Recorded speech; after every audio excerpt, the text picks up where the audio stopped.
സുരേഷ് ഗോപിക്കുള്ള ദൈവത്തിൻ്റെ ചില വിലപ്പെട്ട സന്ദേശങ്ങളാണ് ഈ വീഡിയോയിലുള്ളത്. സിനിമയില്ലാതെ പറ്റില്ല, സിനിമയില്ലെങ്കിൽ ചത്തുപോകും. കേന്ദ്രമന്ത്രിയും നടനും സൂപ്പർ താരവുമായിട്ടുള്ള ശ്രീ സുരേഷ് ഗോപിയാണ് ഇങ്ങനെ പറഞ്ഞത്.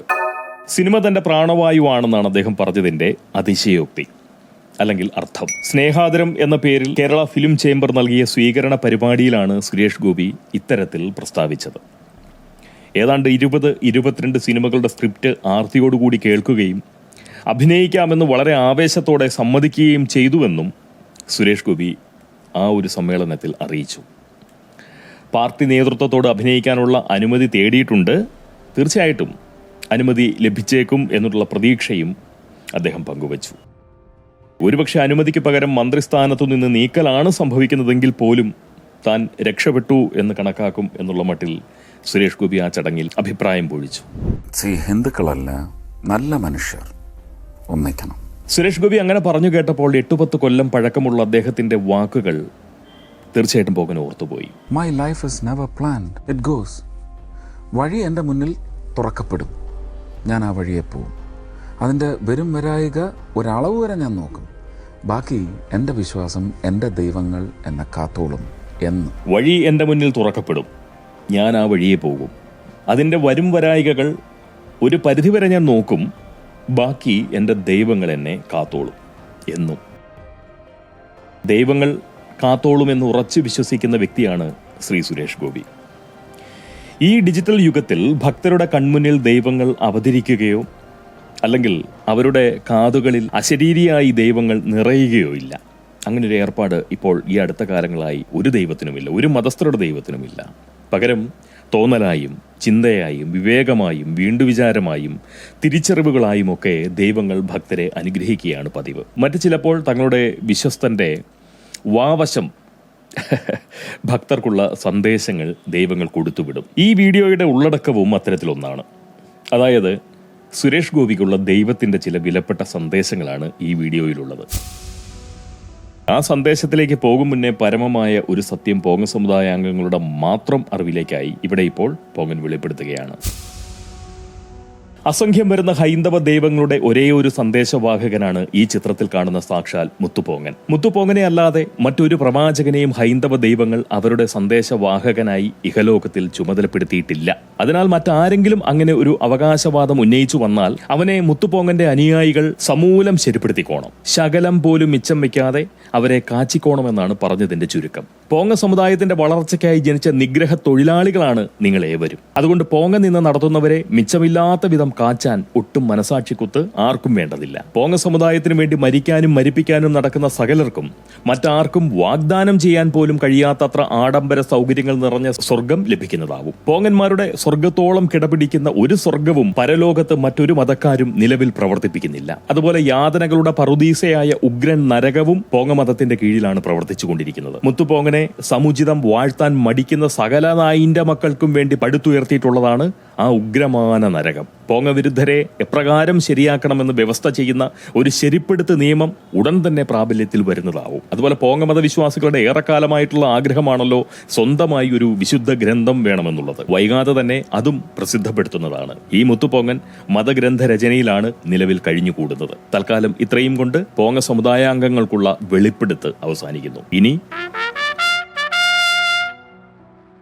ദൈവങ്ങൾ ഏൽപ്പിച്ചിട്ടുള്ള സന്ദേശം സുരേഷ് ഗോപിക്ക് നേരിൽ സമർപ്പിക്കാൻ മാത്രമുള്ള വ്യക്തിപരിചയം ഈ മുത്തുപോങ്ങന് സുരേഷ് ഗോപിയുമായിട്ടില്ല. അതുകൊണ്ട് ഗൂഗിൾ നൽകിയ ഇത്തരമൊരു സാങ്കേതിക സൗകര്യത്തിന്റെ സഹായം പറ്റിക്കൊണ്ട് ദൈവ സന്ദേശം ഈ പോങ്ങൻ അദ്ദേഹത്തിനായി ഇവിടെ പങ്കുവയ്ക്കുകയാണ്.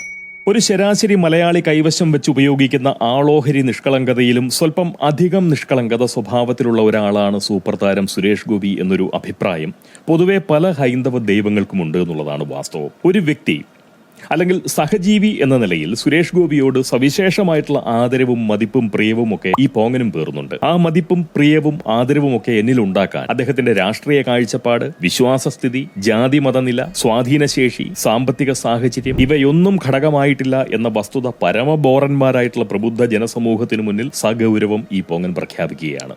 വാസ്തവത്തിൽ സുരേഷ് ഗോപിയുടെ സംസാരത്തെക്കാൾ അദ്ദേഹത്തിന്റെ പ്രവൃത്തികളെയാണ് പൊതുവെ ഹൈന്ദവ ദൈവങ്ങൾ കണക്കിലെടുക്കാറ്. എന്നാൽ ഇവിടെ അദ്ദേഹത്തിന്റെ പ്രവൃത്തിയെയല്ല പ്രസംഗത്തെ അടിസ്ഥാനമാക്കിയാണ് ദൈവങ്ങൾ അദ്ദേഹത്തിനുള്ള അല്ലെങ്കിൽ സുരേഷ് ഗോപിക്കുള്ള സന്ദേശങ്ങൾ പോങ്ങനെ ഏൽപ്പിച്ചിട്ടുള്ളത്. അതായത് നേരത്തെ പറഞ്ഞതുപോലെ കേരള ഫിലിം ചേംബർ നൽകിയിട്ടുള്ള സ്നേഹാദരം പരിപാടിയിൽ പങ്കെടുത്ത് സുരേഷ് ഗോപി നടത്തിയിട്ടുള്ള ആ അധിക പ്രസംഗം ഏതാണ്ട് 20-22 സിനിമയുടെ സ്ക്രിപ്റ്റ് ആർത്തിയോടെ ചെയ്യണമെന്ന് ആഗ്രഹിച്ച് സമ്മതിച്ചത്. ഇനി എത്ര പടം ചെയ്യാനുണ്ടെന്ന് ചോദിച്ചപ്പോ ഒരു 22 ചെയ്യേണ്ടി വരും എന്ന് പറഞ്ഞപ്പോ അമിത് ഷാ ആ പേപ്പർ ഇട്ട് അങ്ങനെ എടുത്തൊരു സൈഡിലോട്ട് കയറുന്നു. അപ്പൊ ഇതൊക്കെ ചെയ്യണമെന്ന് ഞാൻ ആഗ്രഹിക്കുന്നു. ഇനി അതിന്റെ പേരിൽ അവര് പറഞ്ഞയക്കുമെങ്കിൽ ഞാൻ രക്ഷപ്പെട്ടു എന്നേ പറയുന്നത്. അതിനെ അടിസ്ഥാനമാക്കിയിട്ടുള്ളതാണ് ഈ സന്ദേശം. ഇനി ദൈവം നൽകിയ ആദ്യത്തെ സന്ദേശം പോങ്ങൻ ഒന്നറിയിക്കാം. 7ാമത്തെ വയസ്സിൽ ഓടയിൽ നിന്ന് എന്ന ചലച്ചിത്രത്തിലൂടെ ബാലതാരമായി അഭിനയം തുടങ്ങിയ ഒരു മനുഷ്യൻ എന്ന നിലയിൽ സിനിമയെ പ്രാണവായു പോലെ സുരേഷ് ഗോപി ഗണിക്കുന്നതും സിനിമയില്ലെങ്കിൽ ചത്തുപോകുമെന്ന് അദ്ദേഹം വിശ്വസിക്കുന്നതും തെറ്റായി ഒരു ഹൈന്ദവ ദൈവം പോലും കാണുന്നില്ല. എന്നാൽ അതിൽ ഭയക്കേണ്ട യാതൊരു കാര്യവുമില്ല എന്ന കാര്യം സുരേഷ് ഗോപി തീർച്ചയായും ഓർക്കണമെന്ന് ദൈവങ്ങൾ അഭിപ്രായ വ്യത്യാസം കൂടാതെ അറിയിച്ചിരിക്കുകയാണ്. 2015 മൈ ഗോഡ് എന്ന സിനിമയ്ക്ക് ശേഷം 2020 വരനെ ആവശ്യമുണ്ട് എന്ന ചിത്രം ചെയ്യുന്ന കാലം വരെയുള്ള 5 കൊല്ലങ്ങൾ സിനിമകളില്ലാതെ വീട്ടിലിരുന്ന സമയത്തും സുരേഷ് ഗോപിക്ക് ജീവനുണ്ടായിരുന്നു എന്ന കാര്യം മറക്കരുതെന്ന് പറഞ്ഞത് പരമശിവനാണ്. സാക്ഷാൽ പരമശിവൻ. അതുകേട്ട് നീലകണ്ഠന്റെ കഴുത്തിൽ പത്തി വിടർത്തി നിന്ന നാഗരാജൻ ശരിയെന്ന മട്ടിൽ തലകുലുക്കുകയും വിമാറ മരമന്നനെ അനുസ്മരിപ്പിക്കും വിധം നാക്ക് നീട്ടുകയും ചെയ്ത കാര്യം പോങ്ങൻ തീർച്ചയായിട്ടും ഇപ്പോഴും ഓർക്കുന്നുണ്ട്. ഏതാണ്ട് 20-22 സിനിമകളുടെ സ്ക്രിപ്റ്റ് വളരെ ആർത്തിയോടെ കേട്ടെന്നും ആവേശത്തോടുകൂടി അതൊക്കെ അഭിനയിക്കാൻ സമ്മതിച്ചെന്നും സുരേഷ് ഗോപി പറഞ്ഞതും ദൈവങ്ങൾ കേട്ടു. സുരേഷ് ഗോപിയുടെ അഭിനയ ജീവിതത്തിൽ ഏറ്റവും കൂടുതൽ സിനിമകൾ ചെയ്ത വർഷം 1989 ഭഗവാൻ ശ്രീകൃഷ്ണൻ ഓർത്തപ്പോൾ 19 സിനിമകളിലാണ് ആ വർഷം സുരേഷ് ഗോപി അഭിനയിച്ചതെന്ന് സുബ്രഹ്മണ്യ സ്വാമിയും കൃത്യമായി പറഞ്ഞു. എന്നുവെച്ചാൽ സാക്ഷാൽ മുരുകൻ. എന്നാൽ കഴിഞ്ഞ 22 സിനിമകൾ സ്വന്തം നടനത്തിന് കീഴിൽ സംഭവിക്കാൻ 14 വർഷങ്ങൾ വേണ്ടിവന്ന കാര്യം സുരേഷ് ഗോപി മറക്കരുതെന്ന് ഓർമ്മിപ്പിച്ചത് ഭദ്രകാളിയാണ്. സത്യത്തിൽ സാക്ഷാൽ നാരദമുനി പറഞ്ഞതാണ് ബഹുരസം. അതായത് കഴിഞ്ഞ ഒരു പതിറ്റാണ്ടായി ചലച്ചിത്ര ലോകം വേണ്ടത്ര പരിഗണിക്കാതിരുന്ന ആളാണല്ലോ നമ്മുടെ ഈ സുരേഷ് ഗോപി. ഇപ്പോൾ ആ ചലച്ചിത്ര പ്രവർത്തകരെല്ലാം കൂടി തിരക്കഥകൾ കൊണ്ട് സുരേഷ് ഗോപിയെ മൂടുന്നുണ്ടെങ്കിൽ അതിനു പിന്നിൽ എന്തെങ്കിലും ഒരു ചതി കാണാനുള്ള സാധ്യത തള്ളിക്കളയരുതെന്നാണ് നാരദമുനിയുടെ അഭിപ്രായം. നാരദനായതുകൊണ്ട് അത് വിശ്വസിക്കാൻ കൊള്ളാമോ ഇല്ലയോ എന്നുള്ളത് ആലോചിക്കേണ്ട ഒരു കാര്യമാണ്. എങ്കിലും നല്ലോണം സൂക്ഷിക്കണമെന്ന ഒരു താക്കീതല്ലേ നാരദമുനിയുടെ അഭിപ്രായത്തിലുള്ളത് എന്നുള്ളതാണ് പോങ്ങന്റെ ഒരു ചിന്ത, അല്ലെങ്കിൽ അങ്ങനെ ഒരു ആശങ്ക പോങ്ങനുണ്ട് അല്ലേ? അങ്ങനെയല്ലേ അതിനെ മനസ്സിലാക്കേണ്ടത്. ബുദ്ധിയുടെ ദേവനായിട്ടുള്ള നമ്മുടെ ഗണപതി ഭഗവാൻ പറഞ്ഞത് സുരേഷ് ഗോപി വളരെ ശ്രദ്ധയോടെ കേട്ട് ഉൾക്കൊള്ളേണ്ടതായിട്ടുള്ള ഒരു കാര്യമാണ്. സിനിമയില്ലെങ്കിൽ ചത്തുപോകുമെന്നും മന്ത്രിസ്ഥാനം പോയാൽ രക്ഷപ്പെട്ടുവെന്നും സുരേഷ് ഗോപി പറയുന്നത് വെറും മിത്താണെന്ന്, അല്ലെങ്കിൽ മിത്ത് പോലെ കണക്കാക്കേണ്ട ഒന്നാണ് എന്നാണ് ഗണപതിയുടെ നിരീക്ഷണം.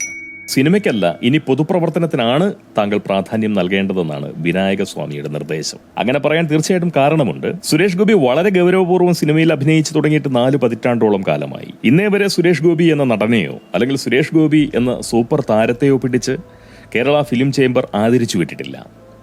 അതുപോലെ അമ്മ എന്ന താരസംഘടന അദ്ദേഹത്തെ ക്ഷണിച്ചു വരുത്തി ആദരിച്ച് അവശനാക്കിയിട്ടില്ല. എന്നാൽ ജനപ്രതിനിധിയും മന്ത്രിയുമൊക്കെ ആയപ്പോൾ ആദരാക്രമണം കൊണ്ട് സകലരും സുരേഷ് ഗോപിയെ പൊറുതിമുട്ടിക്കുകയാണ്.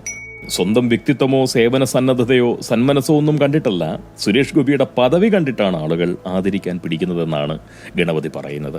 മാത്രവുമല്ല, ഷെയ്ംസീറിനെ പോലുള്ള തുപ്പലുകുത്തികളായിട്ടുള്ള പടുമൊണ്ണകൾക്ക് മേയാനുള്ള ഇടമല്ല പൊതുപ്രവർത്തനം എന്ന ചിന്തയും ആ ആനത്തലയനുണ്ട്. അതുപോലെ കുഞ്ഞുങ്ങൾക്ക് ഐസ്ക്രീം വാങ്ങാനും വീട്ടിലെ വൈദ്യുതി ബില്ലടയ്ക്കാനും ബുദ്ധിമുട്ട് അനുഭവിച്ച കാലത്ത് ഒരു സിനിമ തന്ന് സഹായിച്ചവരല്ല ഇന്ന് സുരേഷ് ഗോപിയെ വളഞ്ഞിട്ട് ആദരിച്ചു കൊണ്ടിരിക്കുന്നതെന്ന് നിരീക്ഷിച്ചത് മഹാവിഷ്ണുവാണ്. തിരഞ്ഞെടുപ്പിൽ മത്സരിച്ചപ്പോൾ സുരേഷ് ഗോപിയുടെ വിജയത്തിനായി ഒരു ചെറുവിരൽ അനക്കാത്തവരാണ് അമ്മ സംഘടനയിലും കേരള ഫിലിം ചേംബറിലുമൊക്കെ ഉള്ളതെന്ന അമർഷം ശ്രീമതി ചുടലേക്ഷി പങ്കുവച്ചതും പോങ്ങൻ സുരേഷ് ഗോപിയെ അറിയിക്കുന്നു. അതുകൊണ്ട് ഇനി സിനിമയല്ല, പൊതുപ്രവർത്തനമാണ് സുരേഷ് ഗോപിയുടെ പ്രാണവായു ആകേണ്ടതെന്നാണ് അയ്യപ്പൻ ഉൾപ്പെടുന്ന ഹൈന്ദവ ദൈവസംഘത്തിന്റെ അഭിപ്രായം. ഇപ്പോൾ വേട്ടയാടി പിടിച്ച് ആദരിക്കുന്നവർ ഒരു പദവി നഷ്ടം വന്നാൽ സുരേഷ് ഗോപിയെ അവഗണിച്ചും അധിക്ഷേപിച്ചും അവശനാക്കുമെന്ന ആശങ്ക അറിയിച്ചത് സാക്ഷാൽ ചാമുണ്ഡി ദേവിയാണ്. ഇവരെ കൂടാതെ മുത്തുപോങ്ങന്റെ സ്വന്തം ലേഡി ദൈവവും ഈയുള്ളവന്റെ ആത്മമിത്രവുമായിട്ടുള്ള കുമാരി പാട്ടുപുരയ്ക്കലമ്മ പറഞ്ഞ ചില സംഗതികൾ കൂടി സുരേഷ് ഗോപിയെ ഓർമ്മപ്പെടുത്താൻ പോകാൻ ആഗ്രഹിക്കുന്നുണ്ട്. അതായത് കുറച്ചു കാലം മുന്നേ ഏഷ്യാനെറ്റിൽ കണ്ട ഒരു അഭിമുഖ സംസാരത്തിൽ സുരേഷ് ഗോപി പറഞ്ഞ കാര്യങ്ങൾ ഇപ്പോഴും പോകാൻ ഓർക്കുന്നുണ്ട്. പ്രകൃതിയെപ്പറ്റിയും പരിസ്ഥിതി സംരക്ഷണത്തിന്റെ പ്രാധാന്യത്തെക്കുറിച്ചും രാഷ്ട്രീയ സാമൂഹിക കാര്യങ്ങളെ സംബന്ധിച്ചുമൊക്കെ താങ്കളെന്ന് പറഞ്ഞത് ഒരു സിനിമാക്കാരന്റെ ബുദ്ധിയോടെ അല്ല എന്നുള്ളതാണ് സത്യം. അല്ലെങ്കിൽ അഭിനയിച്ചു ഫലിപ്പിക്കാൻ കഴിയുന്നതിനും അപ്പുറം നിൽക്കുന്ന ആത്മാർത്ഥതയോടുകൂടിയാണ് താങ്കൾ അന്ന് തീർച്ചയായിട്ടും ആ ഒരു പരിപാടിയിൽ പങ്കെടുത്ത് സംസാരിച്ചത്. അങ്ങനെ വെള്ളക്കെട്ടുകൾ എന്ന് പറയുന്നത് ഈ രാജ്യത്തിന് ആവശ്യമാണ്, ഈ ലോകത്തിന് ആവശ്യമാണ്. കാരണം ഇവിടെ നമ്മൾ വനസമ്പത്ത് എന്ന് പറയുന്നത് ശക്തമാക്കി വെച്ചത് കൊണ്ടാണ് കഴിഞ്ഞ 15 വർഷത്തിൽ ഇത് പുറത്ത് പറയാൻ പാടില്ലാത്ത ഒരു കാര്യമാണ്. കാരണം വനവൽക്കരണത്തിൻ്റെ ശക്തി 17% ഇന്ത്യയിൽ കൂടിയത് കഴിഞ്ഞ ഒരു 15 വർഷത്തെ സുഗതകുമാരിയെ പോലെയുള്ള ആൾക്കാർ അലമുറയിട്ട് വിളിച്ചതുകൊണ്ട് 17% വർധനമുണ്ടായി. അതിൻ്റെ ഗുണം എവിടെ കിട്ടിയെന്നറിയാം. 95 മുതൽ ഗൾഫിൽ ശക്തമായ മഴയാണ്. ഇതിൻ്റെ സയൻസ് എന്താണെന്ന്, ക്ലൗഡ് ഫോർമേഷൻ്റെ സയൻസ് എന്താണെന്നും, ഓരോ സീസണിലൂടെയും ഭൂമിയുടെ പ്രതലം കറങ്ങി തിരിഞ്ഞു വരുമ്പോൾ ഓരോ രാഷ്ട്രത്തിനും ആ മഴ മഹിമ എന്ന് പറയുന്നത് അണമുറിയാതെ ലഭ്യമാവണമെങ്കിൽ ഓരോ പ്രദേശത്തിനും ഓരോ മര്യാദകളുണ്ട്, പാരിസ്ഥിതിക മര്യാദകളുണ്ട്. അത് പാലിച്ചിരിക്കണം. അതായത് താങ്കളുടെ പൗരബുദ്ധിയും സാമൂഹ്യബോധവും സഹജീവി സ്നേഹവും ജനാധിപത്യ ചിന്തയും ദേശക്കൂറുമൊക്കെ വെറും അഭിനയത്തിന് കീഴിൽ വരേണ്ട കാര്യങ്ങളല്ല എന്നാണ് പാട്ടുപുരയ്ക്കൽ അമ്മയുടെ അഭിപ്രായം. ഈ സമൂഹത്തെ താങ്കൾ സ്വന്തം നടനസിദ്ധി കൊണ്ട് രസിപ്പിക്കുകയല്ല, പകരം കർമ്മവൃത്തി കൊണ്ട് സേവിക്കുകയും സമാധാനിപ്പിക്കുകയും സമാശ്വസിപ്പിക്കുകയുമാണ് വേണ്ടത്. ഇത്തരം ആദരവുകൾക്ക് ഇരപ്പെട്ട് നേരം പോക്കാതെ അർത്ഥപൂർണമായിട്ടുള്ള പ്രവർത്തനങ്ങൾക്കായി സമയം ചിലവഴിക്കാനാണ് താങ്കൾ ശ്രമിക്കേണ്ടത്. സാധാരണക്കാരന്റെ ശബ്ദവും അവന്റെ സാമീപ്യവും നഷ്ടപ്പെടുന്ന ഒരു രാഷ്ട്രീയ താരമായി അങ്ങ് തരം താണു പോകരുതെന്ന അഭ്യർത്ഥനയോടൊപ്പം ദൈവ സന്ദേശങ്ങളെല്ലാം സമർപ്പിച്ചു എന്ന വിശ്വാസത്തോടെ പോങ്ങൻ തീർച്ചയായിട്ടും വായ പൂട്ടുന്നു. താങ്കൾക്ക് നല്ല ബുദ്ധിയും നാവടക്കവും ഉണ്ടാവട്ടെ. താരങ്ങളുടെ ആദരവുകളെ അവഗണിച്ചുകൊണ്ട് നാനാതരം മനുഷ്യർക്ക് ആശ്രയമാകുന്ന നിലയിൽ പ്രവർത്തിക്കാൻ താങ്കൾക്ക് തീർച്ചയായിട്ടും സാധിക്കട്ടെ. വളരെ സന്തോഷം. നന്ദി.